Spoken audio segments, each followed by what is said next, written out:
السلام عليكم، معكم نبيلة أوس دوتشلاند. رجعت لكم تاني بفلوج جديد، فلوج رقم 3. مشينا مدينة هانوفر أنا وماما. الفاينختن فيست قرب خلاص على وشك. يوم ببدأ يوم 24/12. التجهيزات له طبعا من شهر 11 من نهاية 10. فالأجواء كانت رهيبة جدا في مدينة هانوفر عاصمة ولاية ندرداكسن.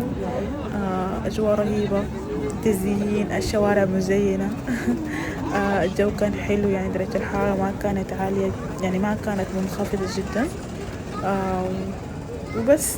المكان كان حلو جدا.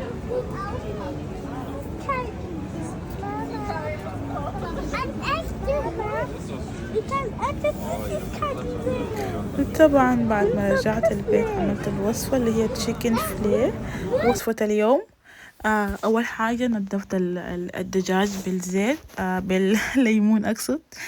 وبعد كده بالليمون وبالموية، وبعد كده حطيت عليه البهارات.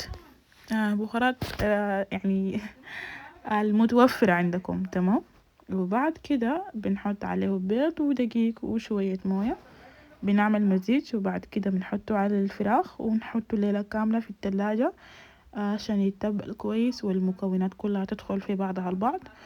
وبعد كده بطلعهم من التلاجة وبعفرهم بالدقيق، والدقيق طبعا بيكون فيها نفس البهارات اللي حطيناها في الفراخ. وبعد كده بنجيب حلة كبيرة بنحط فيها الفراخ 2-2 عشان الكمية ما تكون كتيرة على الزيت، وفي نفس الوقت كله يستوي من جوا. وبعد كده بنحطه على شبكة، على الصينية تكون فيها شبكة عشان الزيت كله ينزل منه. وبعد ذاك بنحطه على عيش، يعني ممكن تاكلوه بالمكرونة او بالساندويتش، تمام. يعني برضو مفتوحة. اللي بتفضلوا انتو. وجماعة ما تنسوا تعملوا لي سبسكرايب وتفعلوا جرس التنبيهات عشان تشوفوا كل شيء جديد انا بنزله، وتفرجوا على الفيديو. وشكرا لكم على المشاهدة الطيبة دي.